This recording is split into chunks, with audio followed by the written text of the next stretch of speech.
Do you deal with it from paragraph 16 of the draft statement? Of the statement on page 5, 6. Can you see it there? Yes, I see it. Yeah. So, may I please take Honorable Sangwan? Thank you very much, Chairperson. Apologies, SC.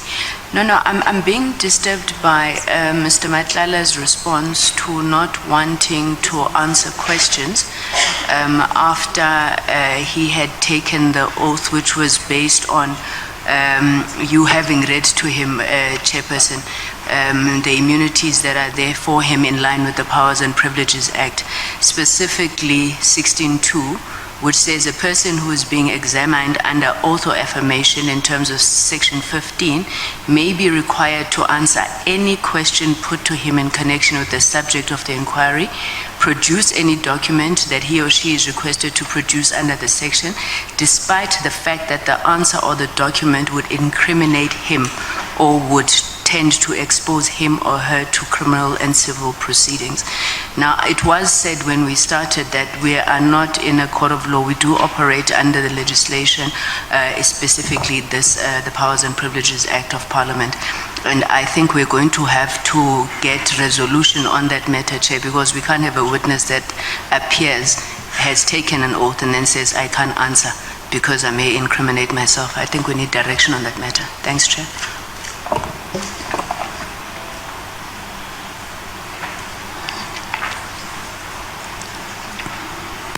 Honorable Skosan. Thank you, Chair. I just wanted to find out that, it's a follow-up. I heard that somebody was paid, Mr. Matlala, I'm not sure, through you, Chair. Who was paid? Are you referring to the Medicare contract? Yes. That was management fee that I was talking about. Who was paid? The holding company. You paid the holding company? The management fee, yes.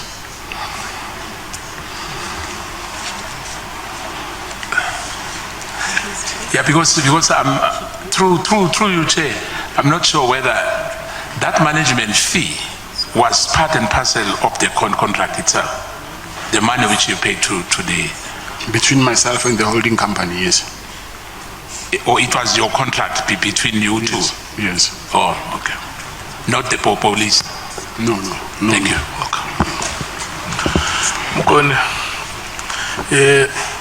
Honorable Sangwen is right that when we administered oath here, we read to you the relevant section in the rules that the evidence that you depose here under oath is part of the immunities that you enjoy here, cannot be used against you anywhere outside these proceedings.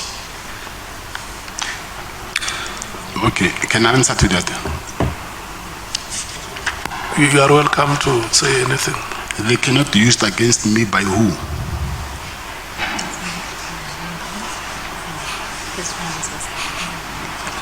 Because if you say they cannot use it against me by the committee, that I understand.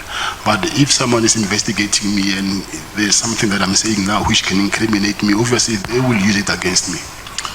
Yeah, what we have read from you here comes from what we call a national legislation, which is about the powers, privileges and immunities of Parliament and provincial legislatures. The Act is an Act of 2004. So any person who has been invited to appear before Parliament or a committee of Parliament takes an oath, and the privileges or immunities that go with you having taken an oath under that legislation is that any information or evidence that you depose before a committee or a House of Parliament can never be used anywhere outside that committee or House of Parliament. So it means there is nobody who can come to you and say, this is the evidence that you deposed before a committee or a House of Parliament. It can't be used. It's only Parliament that has that exclusive right to use that evidence, because you shall have taken oath through us. Okay. Ikwagala botse. Ya kwa hala mara again kwishish.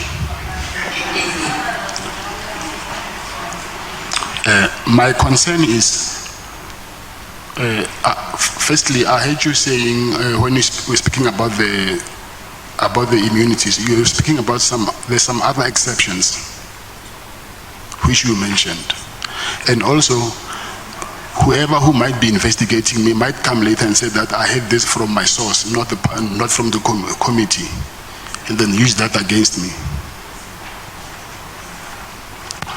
Your hand is up, Honorable Malim.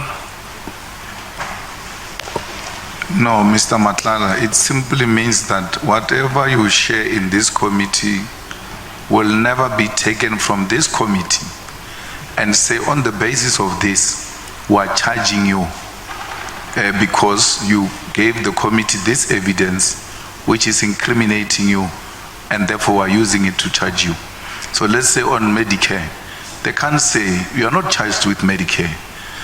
They can't say what you said here about Medicare is now being used as evidence to charge you on the basis of you saying it here. But if they come and say a source gave us this, obvious, in a criminal case, they will have to reveal who is this source and what is the credibility of the source and where did the source this evidence that is being used against you. And if it comes back to Parliament, it will not stand the test of time in a court of law because you produced it here in Parliament.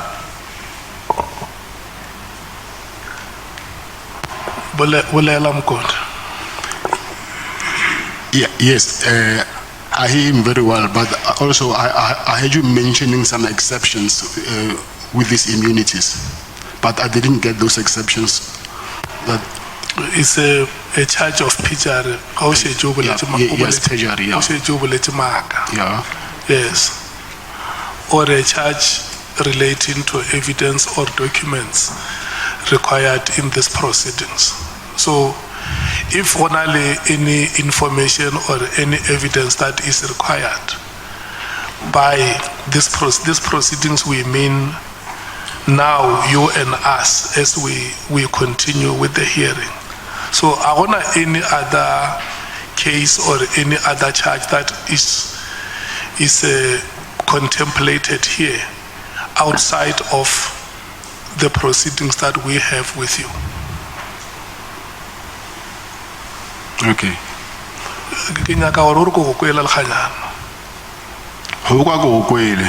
Why kwishisha? Partly. Okay, which is the part that you do not understand? I'm more concerned about the investigators because they're not going to come here and as much as they can say that we had it from a source, and then they will never even reveal who is their source, and which is they even have the right to protect their own source. So some of the things they might be technical, so I cannot guarantee myself that 100% they won't use it against me, but I take it that the committee cannot use it against me. But outside of this committee, whoever wants to investigate me, and then I'm making things easy for him by me, maybe there was something that they wanted to use it against me, then I'm giving it to them on a silver platter. So the law you understand is just that you have fears. I wouldn't say fears. I'll say concerns. Yeah. That even when the law protects you, it may be to a particular extent which may be limited. What I'm saying, there might be a way to manipulate that same law that is protecting me. Or else I wouldn't be here today if that law is protecting me. Yeah. I'm being changed today because of the law that is protecting me. Yeah, what we are reading to you is the law that governs these proceedings.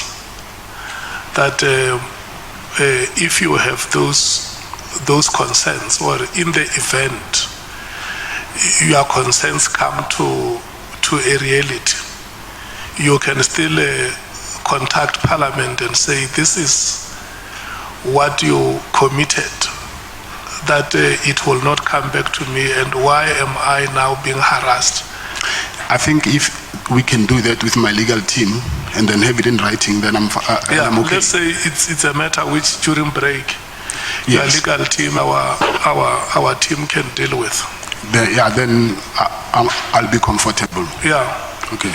Well, look, we cannot oppress you from raising any matter that you feel you want to raise, but at the end of the day, there must be a common understanding. Yes, yes.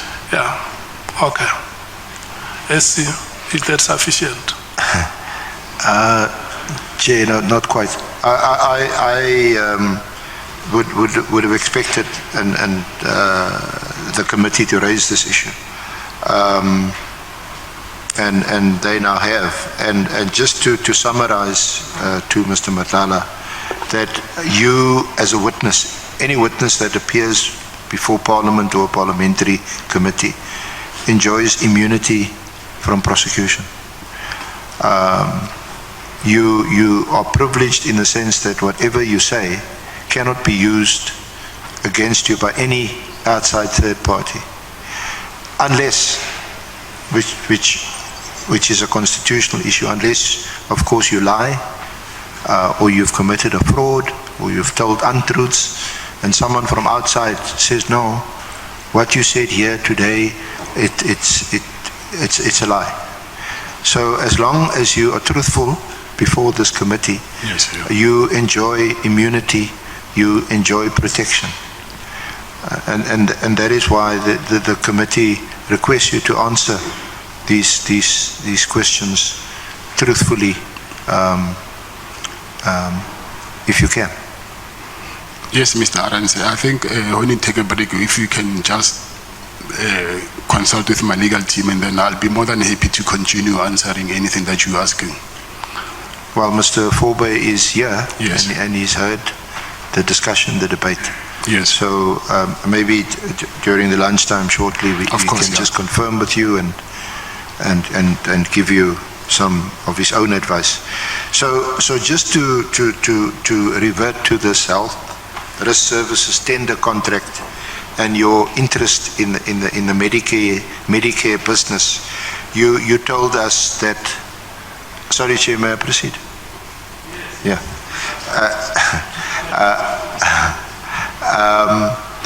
So there's these two persons, Messrs. Van Wyk and Venter. They are the directors in the Medicare 24 Holdings company. And they contacted you in 2017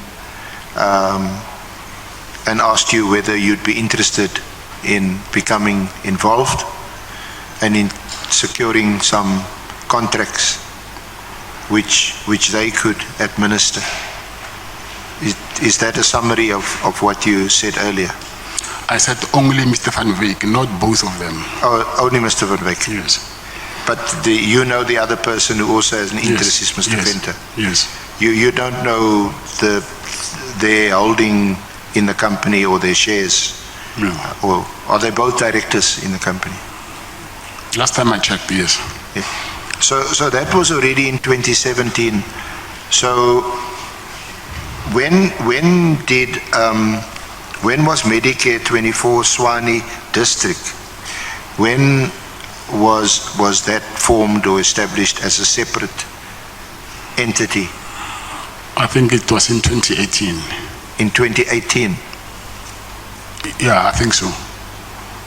And then the question was, did you have to pay a fee, a franchise fee? I said, yes, and I said a fee will be only paid upon securing a contract. So the fee you paid was subject to you successfully bidding for a contract? Yes, if a fee meaning a management fee of whatever they will need to do for that specific contract. So no money actually exchanged hands? You didn't pay them 2 or 3 or 4 million rand so they could operate that franchise? Like say if you buy a Woolies franchise or Engine franchise, you pay for the franchise and you operate it on your own, obviously subject to certain conditions. That is different because when you buy Woolies or Engine franchise, it's already an operating business. So what I'm buying is not operating, no any revenue that I'm generating. So I have to wait to secure a contract first before I can generate any income. So I wouldn't pay for something which is not bringing any money to me at the moment. Yeah. But did Medicare 24 Swani District, your franchise, did that do any business separately? And what was the nature of that business? You mean except the SAPS contract? Yes. No. I was bidding for contracts there and there, and then it was just the SAPS contract that I was lucky with. So that's why I asked earlier, what was the deal? And I don't mean it in the pejorative sense. You didn't pay them up front. They would be paid because for the management services that they would render. So were there any other tenders or contracts that you procured through your franchise, the Swani District Medicare 24 franchise, between 2018 and 2024? No, there's no any other contracts. Did you, so what does that mean? So between 2018 and 2024, did you not have any business dealings with Mr. Van Wyk and Venter? Yes, I was in the process of buying the whole holding group, but there was no business that I was doing with. So I wanted to own the whole holding company.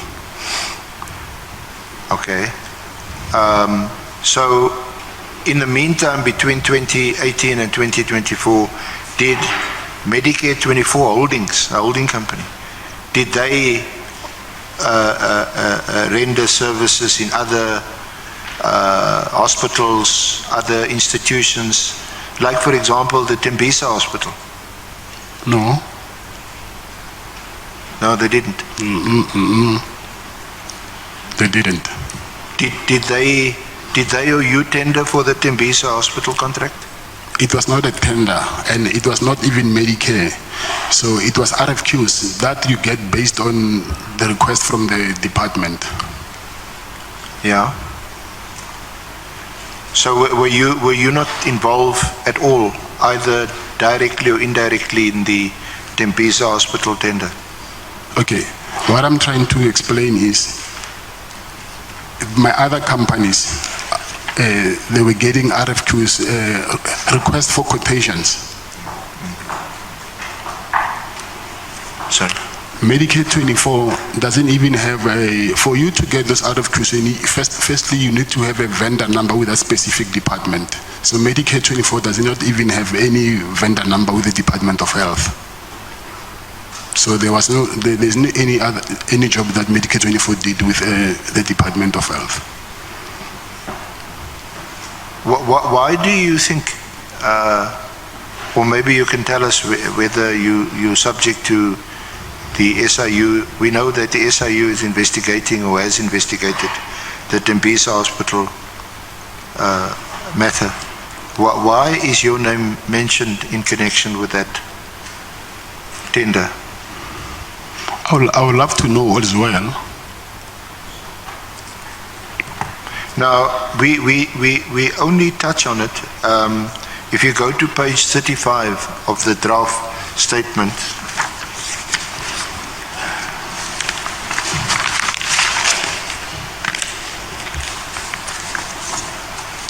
35. yeah, since we are dealing with this matter, you see there paragraph 137, 9 and 10, You search page 35. page 35, yes. Yes, paragraph. Paragraph 137.9 and 137.10. Yes. Do you want to read that, 137.9? Regarding past dealings with Tembisa Hospital, my company has previously supplied them with RFQs.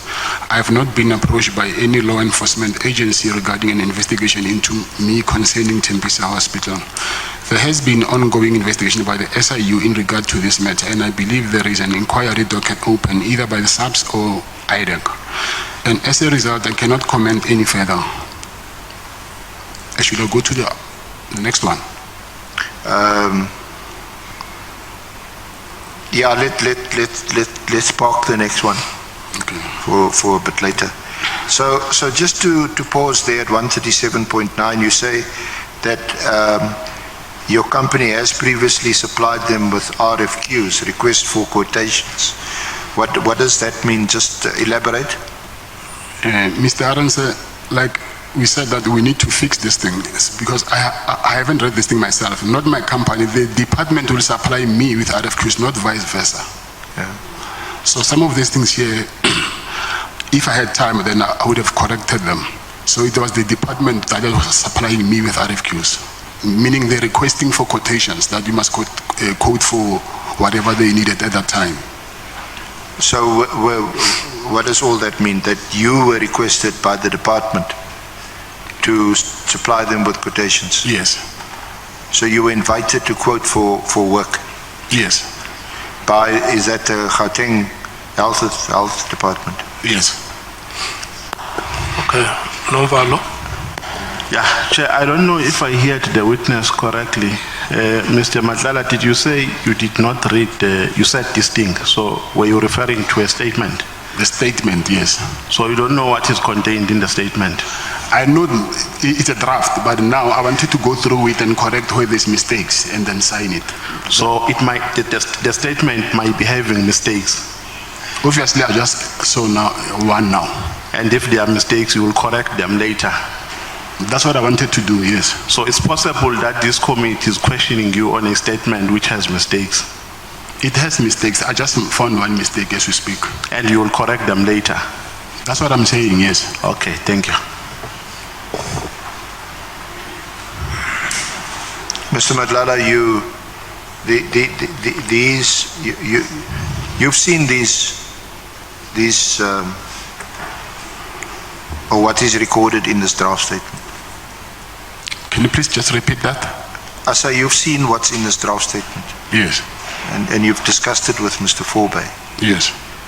Of course, you're now under oath. Yes. So what if I put something to you that's in this draft, which is incorrect or wrong, then you will correct us, isn't it? Of course, yes. So what I was asking you is about these RFQs. Why? Because it sounds to me that you don't, or you didn't have any track record in providing Medicare services from the time you bought this franchise in 2018 until you were awarded the SAPS contract in 2024. I did not have what? You didn't have a track record. You didn't have any contracts with private hospitals or with state hospitals to provide Medicare services. Isn't that so? Yes, that's, yeah, you are right. That is between 2018 and 2024. Yes. So my first question related to that is, why were you then requested to supply the Tembisa Hospital with quotations. To do what? These RFQs. I didn't request Tembisa to supply me. Tembisa is the other way around. The Department of Health is requesting quotations from the companies that are on their database. So what they do is they just go to the CSD and then they just choose a random company from the CSD and then they will send those RFQs there. Yeah. So like anyone else, if you want to a state or a government contract, you make your application and you put all your details on the central the CSD, the central something database, like we also have to do as so it's not anything to do with whether or not you had a track record of rendering this service. Yeah, you're not rendering service, you're just delivering them the goods that they're requiring. So there's no service that you need to render for them. They will ask, maybe they want 100 bottles of water, then you buy water wherever you buy them and supply it to them. Yeah. So,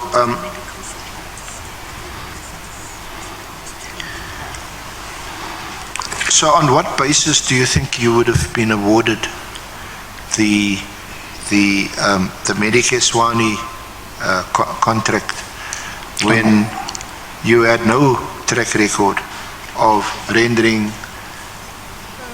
Medicare services or Medicare supplies, although that is your stated business?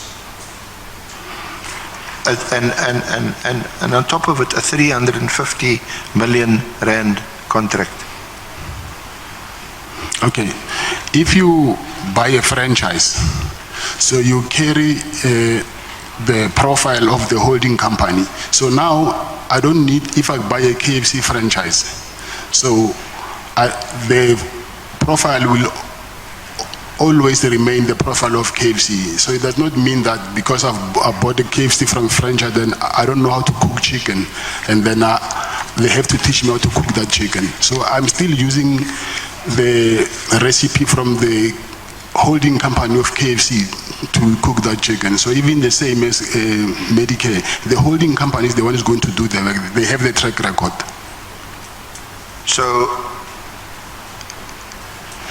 would it be correct to summarize what you're saying, that you were awarded the Medicare contract, the SAPS Medicare contract, on the basis of the record of Medicare 24 holdings? Yes, which I also supplied them with these documents of the franchise document and the holding company's document. But you applied, or you tendered rather, for the SAPS contract in the name of Medicare 24 Swani District, not in the name of Medicare 24 Holdings. Yes, it's a franchise, yes. And when you applied, or when you tendered for the contract, it was you in your name, and you were the sole director and the 100% shareholder, is that right? Yes, that's right, yes. So we're not packing this contract and then we'll see it after a while and then deal with other issues here, because I think what we agreed on is that we rather let's pack it for now, and then after a while, when you consult with the legal team, then you can come back to this. So, and we know from your evidence now that Medicare 24 Holdings is actually wholly owned and solely owned by Mrs. van Wyk and Venter. You're not a shareholder, you're not a director in Medicare 24. You're not a shareholder, you're not a director in Medicare 24. Yes, I'm not. So don't you think you tendered for the contract under false pretenses? No, it's not under false pretense. It cannot be under false pretense because I've given them all the necessary documents. Did you indicate in your tender that the services would actually be provided by Medicare 24 Holdings and not by Medicare 24 Swani District? Because we know from your evidence, Can you you've repeat got no that? track record in this field. Yes. And we're talking about a huge 350 million rand contract where you will service our officers, men and women, in the field doing an important job to protect us.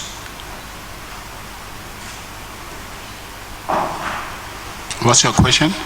So my question, or what I'm putting to you, didn't you think it was important to disclose that in fact the entity that would supply the services and actually perform the contract is actually Medicare 24 Holdings and not Medicare 24 Swani District? Hence, I'm saying those documents are in the bid documents. I've given them those documents. Okay. So, unless my colleague, Ms. Zikalala, will in due course discuss with you the evidence that was given by General Fani, who is the chairperson of the bid adjudication committee,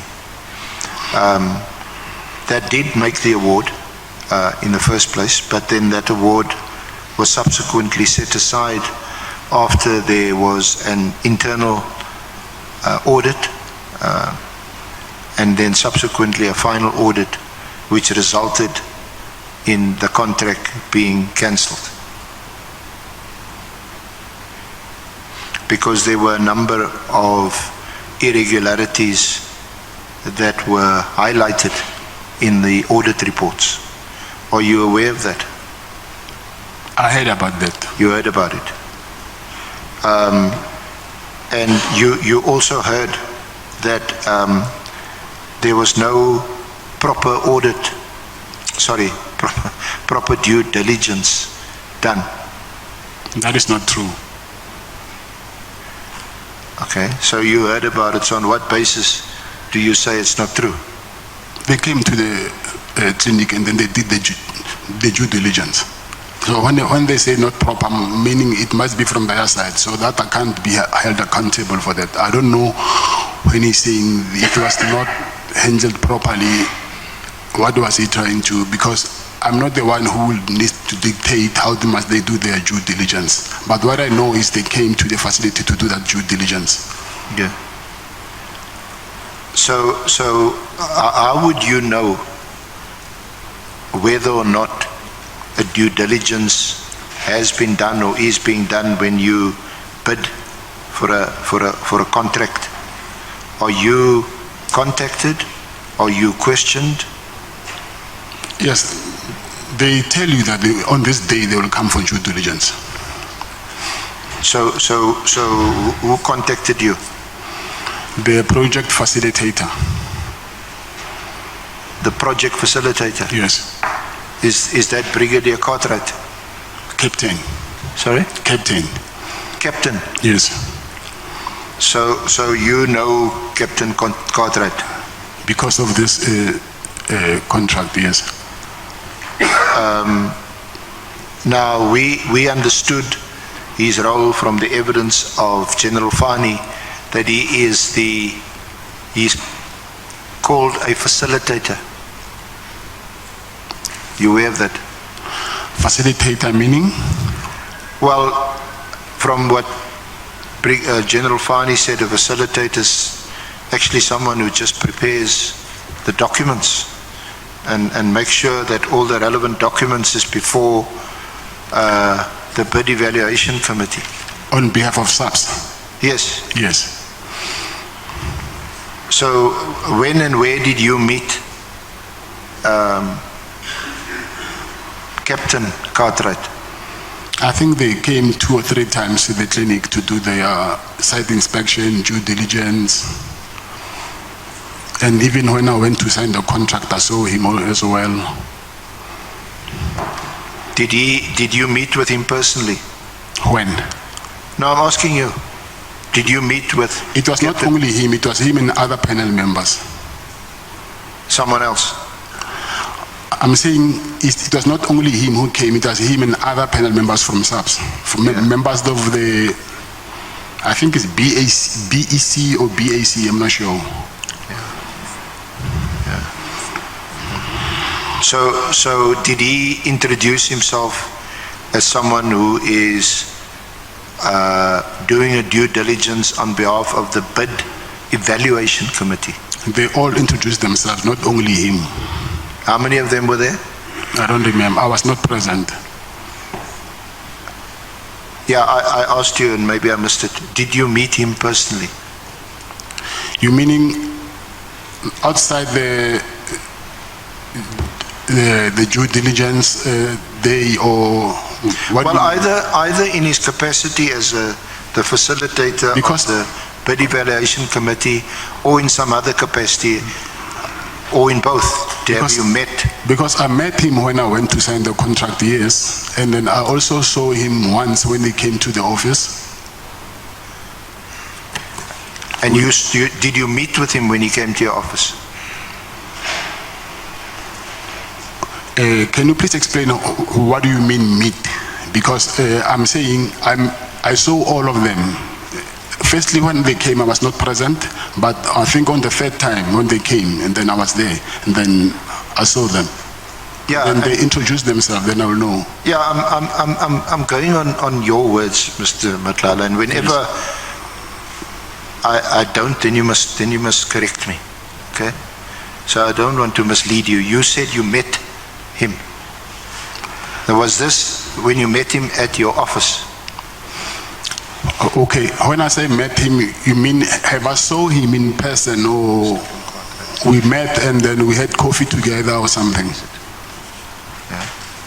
Sorry, I'm asking that when you say we met, are you saying, because I said to you that I met him and other panel members. so I asked you, have you met him personally? Oh, personally, no. On his personal capacity, no. Personally, like when he was alone? No. Not at any stage?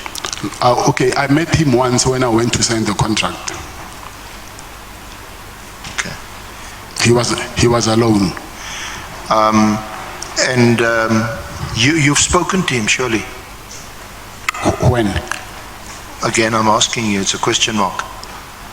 You're saying I spoke to him when I saw him when he was alone. No, I asked you, you've said, again, let me summarize what you said. You said when he was at the office, he was with other people. Yes. And the only time you met him is when you in fact signed the contract. Yes. And presumably it was also with other people. No, he was alone. He was alone. Yes. Okay, so when was that? The day that I went to sign the contract. Give us a date or a month. I think it's the day I signed the contract. I should check I think it's in July, but In July, yeah. Yes, yeah. So that was obviously before the award was cancelled. Yes.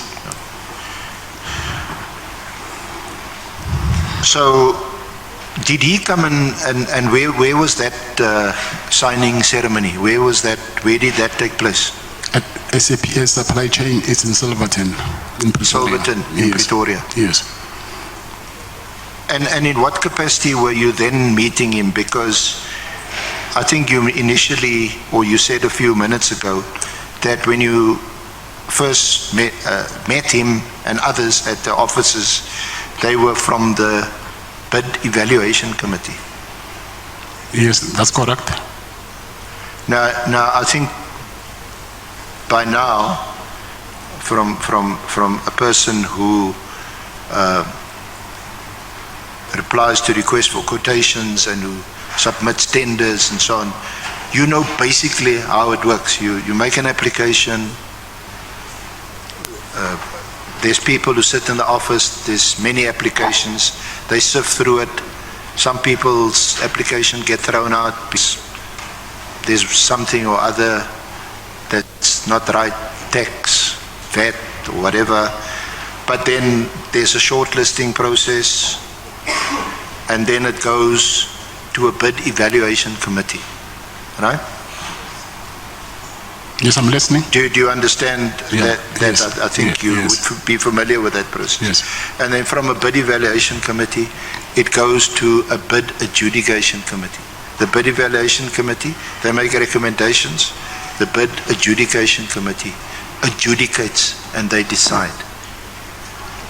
So what I'm asking you is, when you met Cartwright and the others at your office, it wasn't a personal one-on-one meeting.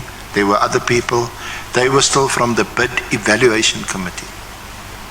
Is that right? I wouldn't know whether it's evaluation or adjudication, and that I don't know. Okay. So you also, because my question then was, because that's what I understood or heard you to say, that they were from the bid evaluation committee. Yeah, I'll assume that. Yeah. So when the signing of the contract took place, the award had already been made by the bid adjudication committee. Yes. So that was a little while, I'm not quite sure how long after the bid evaluation committee, but about a month or so. So a month later, the bid adjudication committee makes the award, and you are then notified that you've been successful, isn't it? Yes. And who notified you? They give you a call. Who gave you a call? Mr. Cartwright. Mr. Cartwright. Yes. What did he tell you? That you've been awarded the health risk management contract. Okay. You didn't ask in what capacity he was phoning you? No, he explained that he's phoning from SAPS supply chain. He's Mr. Cartwright, and then he was telling, bid has been awarded to my company.